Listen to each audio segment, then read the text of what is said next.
Et si ton miroir te révélait plus que ton apparence?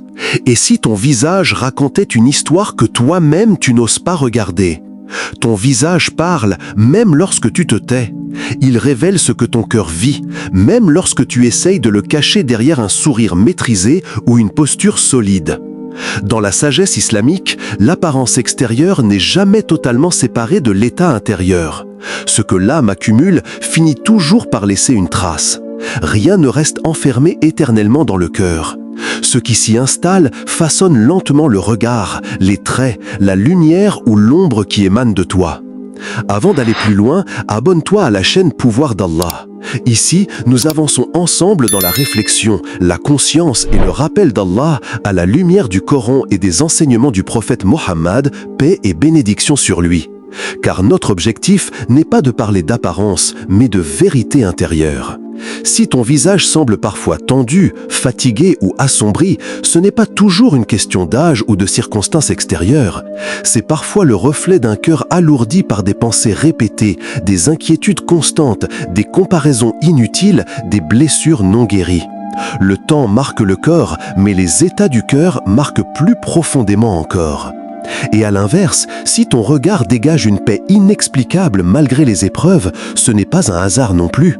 Il existe des personnes qui ont traversé la perte, la difficulté, l'injustice, et pourtant leur visage conserve une douceur presque lumineuse. Cette lumière ne vient pas de l'absence d'épreuves, elle vient d'un cœur qui a appris à se tourner vers Allah au lieu de se durcir. Car Allah dit que ce ne sont pas les yeux qui deviennent aveugles, mais les cœurs qui sont dans les poitrines. La véritable cécité n'est pas physique, elle est intérieure.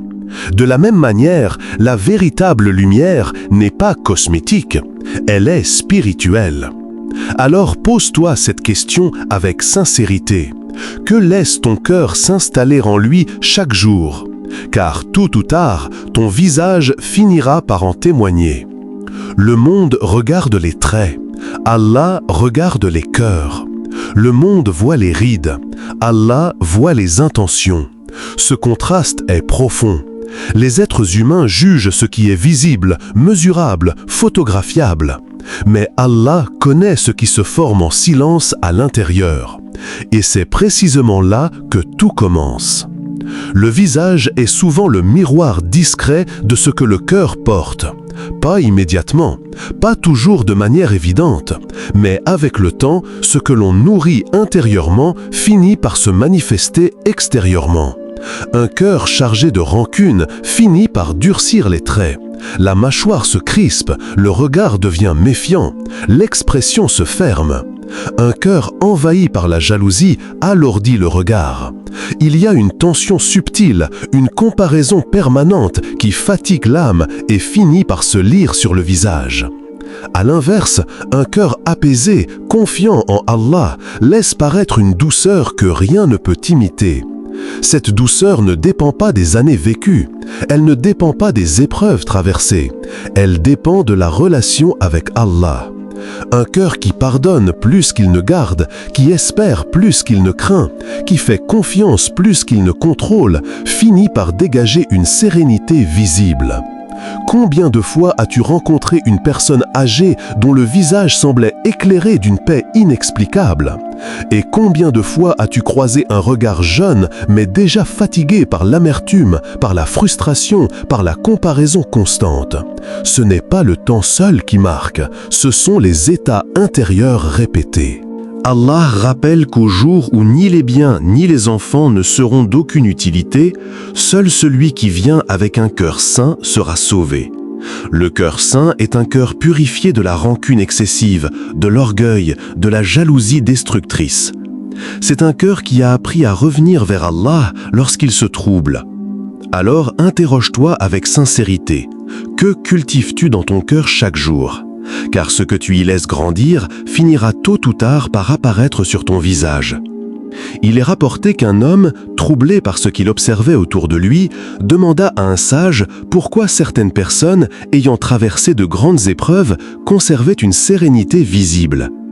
Il ne comprenait pas comment des individus ayant connu la perte, la maladie, l'injustice ou la solitude pouvaient encore dégager une paix presque lumineuse. Le sage ne lui répondit pas immédiatement. Il le regarda calmement, puis dit simplement « Elles ont appris à déposer leur fardeau là où elles n'étaient pas censées les porter seules. » Cette réponse contient une vérité essentielle. Beaucoup de personnes traversent des épreuves, mais toutes ne les portent pas de la même manière. Certaines les gardent en elles, les ruminent, les transforment en amertume. D'autres les déposent auprès d'Allah. Allah dit que quiconque place sa confiance en lui, il lui suffit. Cette parole n'est pas théorique, elle est vécue par ceux qui ont fait de la confiance en Allah un refuge quotidien. Regarde le prophète Ayoub, paix sur lui. Son corps fut éprouvé par la maladie, sa richesse disparut, ses proches s'éloignèrent. Extérieurement, tout semblait s'effondrer, mais intérieurement, son cœur resta attaché à Allah. Il ne nia pas sa douleur, il ne prétendit pas que tout allait bien. Il invoqua Allah avec humilité, reconnaissant sa faiblesse et la grandeur de son Seigneur. Sa patience n'était pas faite de mots répétés devant les gens, elle était faite d'une confiance profonde et silencieuse.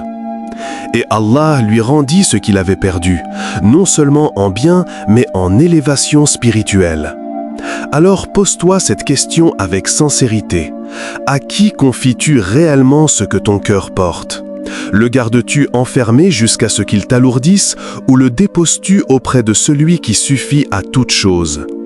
Le prophète, paix et bénédiction sur lui, a enseigné qu'il existe dans le corps un morceau de chair qui, s'il est sain, rend tout le corps sain. S'il est corrompu, tout le corps se corrompt. C'est le cœur. Cette parole n'est pas symbolique seulement, elle est une clé de compréhension profonde. Tout commence par l'état intérieur.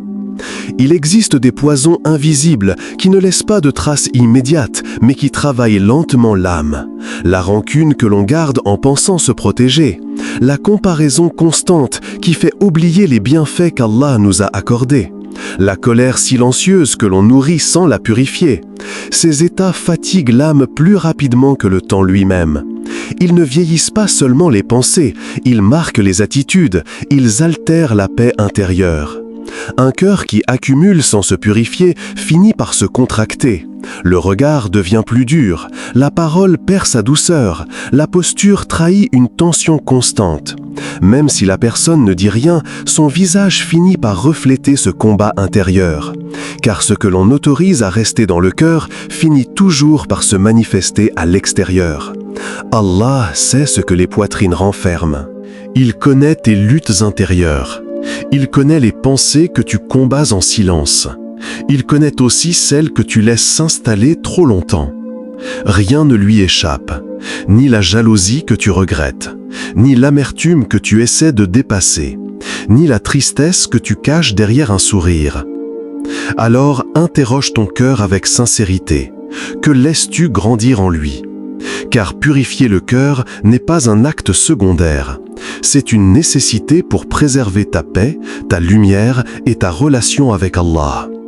Si ton visage reflète l'état de ton cœur, alors la solution ne se trouve pas dans l'apparence, mais dans la purification intérieure.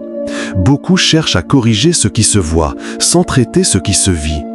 Pourtant, la transformation véritable commence dans le secret du cœur. Allah dit que c'est par son rappel que les cœurs trouvent la paix.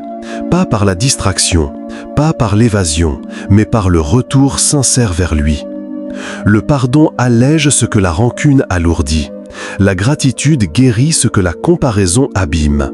La confiance en Allah détend ce que l'inquiétude contracte. Chaque fois que tu choisis de pardonner plutôt que d'accumuler, ton cœur se nettoie. Chaque fois que tu acceptes le décret divin au lieu de lutter contre ce que tu ne peux changer, ton âme se repose. La purification n'est pas un geste ponctuel, c'est un travail constant. Examiner ses intentions, corriger ses pensées, demander pardon pour ce qui a laissé une trace sombre. Allah aime ceux qui reviennent vers lui et ceux qui se purifient. Ce retour n'est pas une faiblesse, c'est une preuve de lucidité.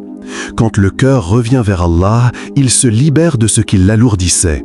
Il cesse de porter seul ce qui dépasse ses capacités. Il apprend à déposer ses peurs, ses blessures, ses regrets entre les mains de celui qui connaît parfaitement chaque détail. Et cette libération finit toujours par se manifester. Un cœur apaisé adoucit le regard. Un cœur confiant détend les traits. Un cœur purifié laisse paraître une lumière que rien d'extérieur ne peut fabriquer.